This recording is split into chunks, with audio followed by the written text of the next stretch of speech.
As we join you today, there is more and more concern about the digital divide in Connecticut. What is the digital divide? What does that mean? Well, connection to the internet, either at home or at work, is essential for all aspects of life. But what if you don't have access to connect, or a device to connect with? What if you don't know how to use the device or the internet? And what if you just can't afford the high cost of internet service that promises speeds we may or may not be getting? And what if your job or getting a job depends on having access to the internet at home? Or if your child needs to learn at home and you don't have a way?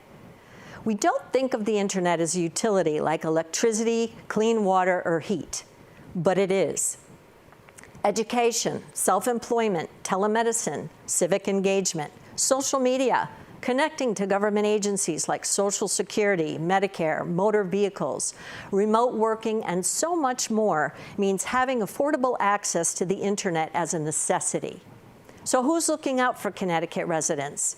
How do we break it down, and what does it all mean? We'll tell you that and more, including a federal benefit that will provide a discount of up to $50 per month towards internet service for eligible homes, and a one-time discount of up to $100 to purchase a laptop, desktop computer, or tablet from participating providers. I'm Joni Wedler. Stay with us as we invite Burt Cohen, staff attorney and broadband policy coordinator in the Office of Consumer Counsel, to join us for this edition of The Link, the program that links you with the resources in your community.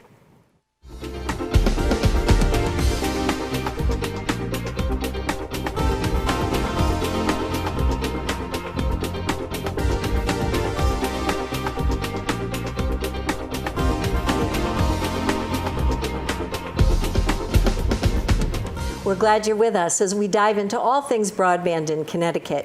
Leading our expedition is Burt Cohen, a specialist in the field of cable and telecom matters. I'd like to begin by welcoming Attorney Cohen to The Link, and I'd also like to ask you about your background and about your current duties with the Office of Consumer Counsel. Thank you, Joni. It's so great to be here and nice to see you, and thank you for providing this opportunity for me to discuss these issues with you. I am currently a staff attorney, and in that role serve also as the broadband policy coordinator in the Office of Consumer Counsel. The Office of Consumer Counsel is an independent agency that is staffed by 11 dedicated and committed state employees who work on matters affecting consumers of utilities, electric, water, gas companies, as well as cable and telecom matters. As for me, I kind of view it as like an old Neil Young song, "Comes a Time."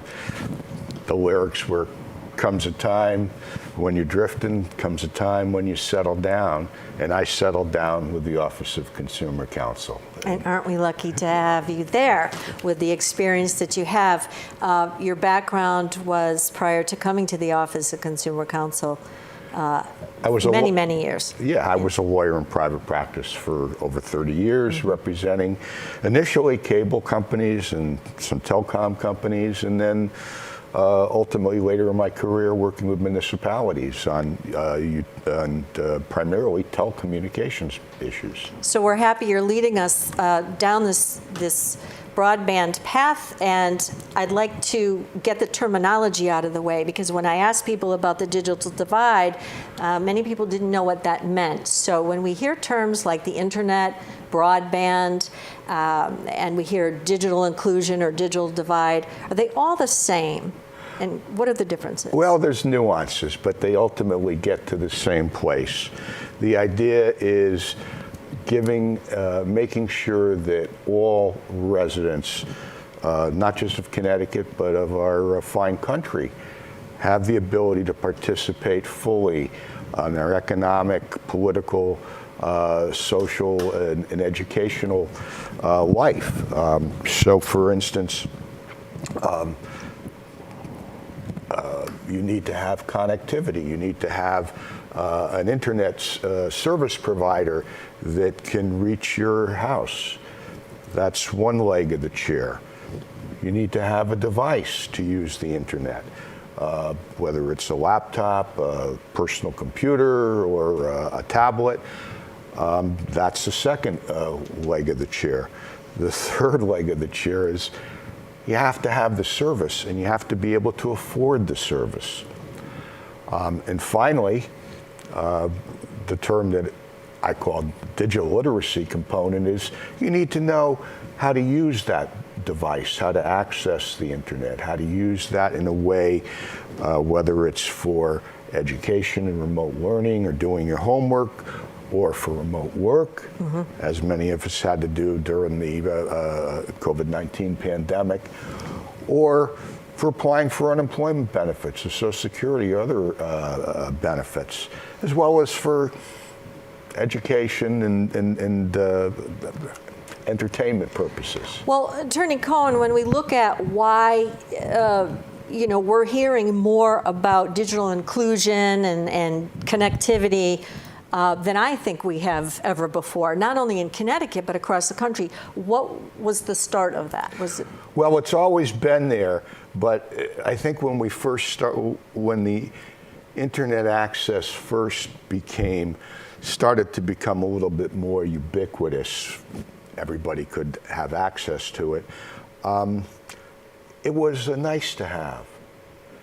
But with COVID, we learned it was a must-to-have service. It was a must-have service. So we look at, COVID really opened up the minds, the ears and eyes of policymakers, lawmakers, government officials to the fact that everybody needed to be connected and have access to the internet. For school, for work, and I believe Governor Lamont has said that the new normal is, a hybrid work environment. Some of us are working from home at sometimes, in the office sometimes, and so the necessity to have not only access, but speeds, which we're going to talk about in a minute. But can you talk about, let's lay the foundation for what the digital divide looks like in Connecticut. How many households are we talking about that, or residents that don't have access? Well, the sad truth is that we don't have the precise numbers. There are some statistics that are as low as 30,000 households, that are some as high as 380,000 households. But we will have that data because Governor Lamont proposed and the General Assembly passed into law a statute that requires our state to develop a granular, which means an address by address map that will show what broadband speeds one can receive at that address, as well as which providers will be serving that address. But let's look at the bigger picture, as you asked initially. So going into the pandemic, we had approximately just under 25% of the homes in Connecticut, entire homes, did not have access to the internet. That was what the data showed, and that was what was reported in the Digital Divide in Connecticut report that was released in the fall of 2020. So that was going into the internet. Now, when you do a little bit deeper dive into the numbers, you see something that's a little bit more disturbing. You see that low-income households, over 30%, over one-third of low-income households did not have access to the internet. Over one-third of seniors, 65 years and older, did not have access to the internet.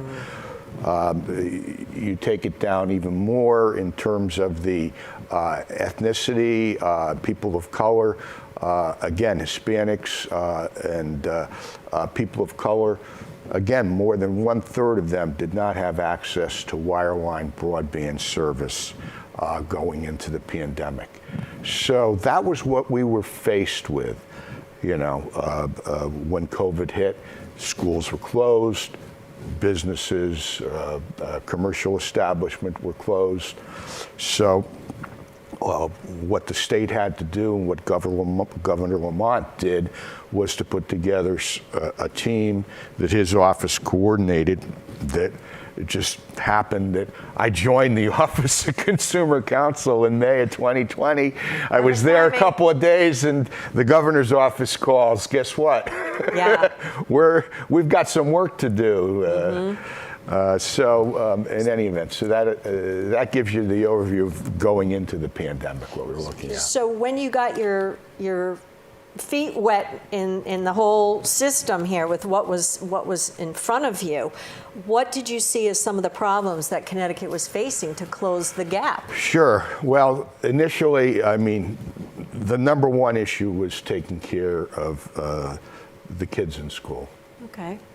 Because schools were closed in March, and there was a high number of people that young students that were not able to log into classes, were not able to do that. They did not have devices, they did not have internet access at their homes, and so those people were disadvantaged. So that was number one, and so that was the number one job. So with that, Governor Lamont, we helped him develop, and he announced and funded the Everyone Learns initiative, which was announced in the summer of 2020, which was a tremendous endeavor and it was a good example of truly state employees working from different agencies. We had not only the governor's office, we had Department of Economic and Community Development, we had the Commission for Educational Technology, Department of Administrative Services, along with our office, the Office of Consumer Counsel, all working together on developing that. And with that, we got every student who couldn't afford one a device, and every student who qualified because of income status, we were able to get them internet service through a cable broadband provider, and that was continued also this year. Just in case we go into a remote learning situation. And you had to do that quickly because there was time was wasting and kids didn't have access. But let's talk about what's happening on the ground in Connecticut. Broadband services provided by. Okay, there are basically three categories of broadband services providers in Connecticut, and I'm focusing now on the wireline provisions of services because that's more ubiquitous. So we have the cable companies are the dominant broadband provider. Your Comcast, Cox, Charter, Altice, and Atlantic Broadband, and we have 5 of those. We also have Frontier Communications, but Frontier. Again, they acquired SNET in 2014 from the AT&T, and a lot of the technology was antiquated. Let me rephrase that. That's probably an unfair characterization. It was a lot of old telephone network that Frontier had acquired. So. That type of facility does not provide, in all cases, broadband level speed, which is set by the FCC.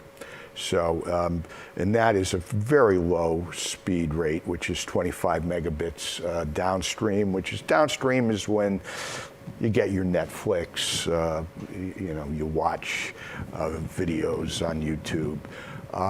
Upstream is more when you send things up like photographs or Zoom calls. That's more upstream. So it's 25 download, 23 megabits per second upload. Governor Lamont, through his bill, has us set as a goal within 4 years for 1 gigabit download and 200 megabits upload. Fantastic. So that will be, and again, there are some providers that do have the ability to provide that service, and many of them say they're going to do even better than that.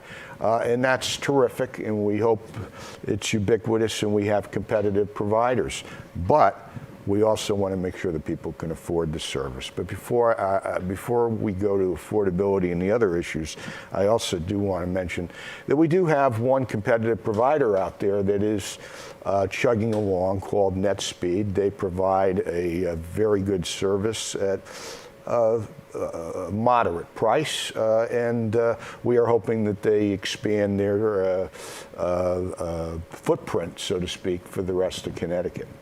Now, you mentioned earlier that Connecticut has no granular broadband map. And by granular, you mean point to point. Point to point. Okay. And is that one of, in order to measure coverage, et cetera? Because we're talking about rural areas that may not have access. We're going to come back to speed tests in a minute because many of us may be paying for speed that we think we're getting. Are we really getting it? And what happens to the data when you do different speed tests on your computer? Does the government use that data, and how do they use that data? So is there an initiative in place to develop this granular map by a certain period of time? Yes. Okay. I won't, Yes. I won't put Are you cross-examining me? No. Seriously. Yes. No. That is now in the hands of the Office of Policy and Management. They have what's called GIS mapping specialists. They have two people that right now have been focusing on broadband with me for the last almost year. So they are totally up to speed. Now, we do have access to a national broadband map. It's actually called the National Broadband Availability Map, NBAM, which is produced by the NTIA, which is a division of a federal agency, which is a division of the Department of Commerce. In the NBAM, we can get data from that. It's a combination of speed tests, it's a combination of FCC data, and some other databases. But it doesn't provide us, it provides us with great overview information, but it doesn't provide us with the precise, as you put it, point-to-point data that we want every resident of the state of Connecticut to be able to utilize. Absolutely. You know. And we'll touch on speed. We're already halfway through our program today, and we have so much more to talk about. But we have at the end of the program some speed test links that you've provided. Why is it important for folks to test their speed on the device, and what happens to that data? That data gets compiled by the speed test providers, which the dominant national ones are Ookla, O-O-K-L-A, Ookla, I love that name. Yeah. And MLab. And the MLab databases, these are not, they're not going to put down your address and send it off to some government agency. Or see where you're going. And see where you're going. Yeah. That's not that. It's just, we're trying to get a measurement of where, you know, what the speed is at your house. And that goes into a larger database so that we can see in the area if all the people in on your street or in your neighborhood do the Ookla test. We have a pretty good idea at that point of what your, you know, what your broadband capabilities are, regardless of what the providers are telling you or the advertised speeds. Right. Very good to know. Very good. Now let's talk about regulation a minute, because I did watch an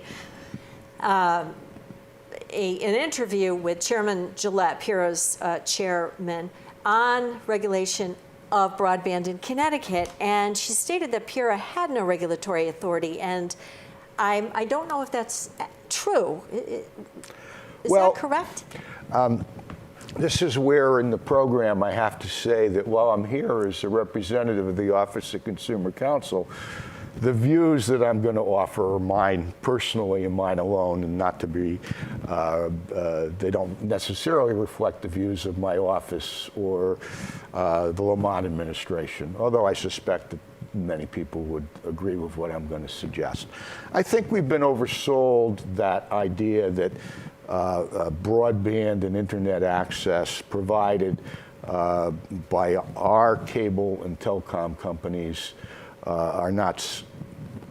they're not subject to regulation. I think, you know, that Kool-Aid was first served back in the mid-2000s, and I think we need to start drinking out of a different pitcher, to put it in kind of an analogy term. So here's the deal. Here's the deal. These providers have their facilities on our public streets and highways. That privilege is afforded to them by the state of Connecticut, either the Public Utilities Regulatory Authority or formerly the Connecticut Department of Public Utility Control, the DPUC. Significantly, cable, telecom, broadband providers, there's no limit. They have that right in perpetuity. And so with that privilege comes some responsibilities. And some of those responsibilities the state has oversight in. Safety, aesthetics, making sure that double poles are removed, making sure that there's, that the wires and facilities are maintained and able to withstand weather conditions that might cause outages. We have that right, I believe. Secondly, we have the right to protect our consumers with respect to services that are offered over these facilities. And the truth be told, the law changed, or the FCC changed the law in 2017 when the Trump administration controlled the FCC, and they repealed net neutrality laws. And when they did that, they basically said, we do not regulate broadband. Okay, well, you, the federal government, don't regulate broadband. That does not mean that the state cannot pick up the banner and do some reasonable oversight. And those cases are being litigated. And we're following them very closely. The Attorney General's office, Attorney General Tong, and his assistant AGs who work in this area are participating in those proceedings by reviewing and adding and signing on to briefs. And the cases are going in our favor. Yes, like in Maine, recently, other states, Vermont, for example, has some initiatives in play, and so that's good to know. Governor Lamont said, when he was announcing the Everyone Learns initiative, he said that when you look at what the data is, that it is clear that digital equity is become a civil rights issue. And when you look at the data and the impact of who are the people who are most adversely affected by not having access to the internet, you see that it is a civil rights issue. So the game plan for Connecticut is obviously educational access for learning.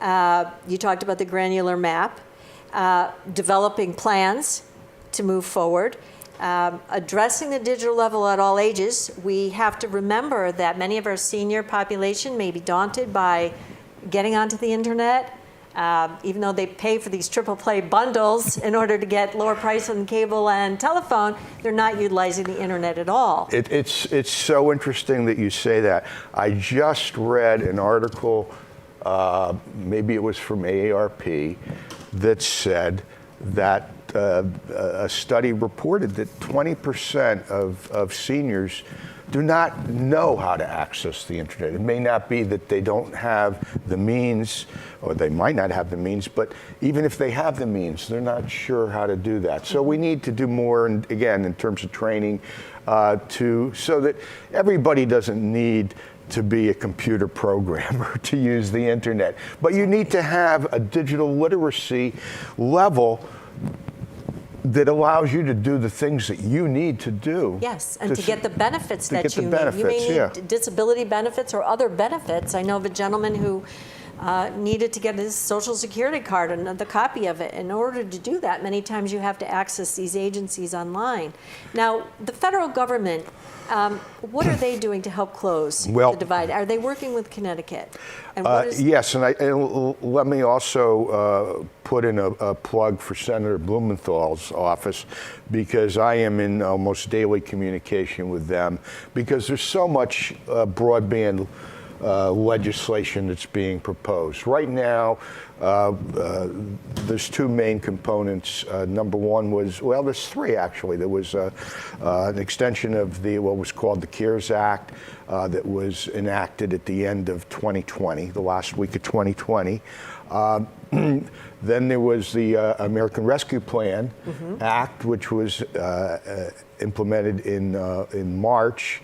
Or enacted in March, I should say, and we are going to get, the state of Connecticut is going to get money from that we will, again, use for capital projects. It has to also be approved by our state legislature, but it's going to be used to close the digital divide with respect to areas where people are not served. There are still pockets in this state that are unserved, the northwestern portion of the state, and there's other pockets in on the western border and the eastern border that, again, we may not have all the data on that, but we want to make darn sure that they get, they have the opportunity to get broadband. We've got 2 minutes left already, and so we have to mention the emergency broadband benefit. This is very important. So, Burt, what is the emergency broadband benefit, and how can it help those of us?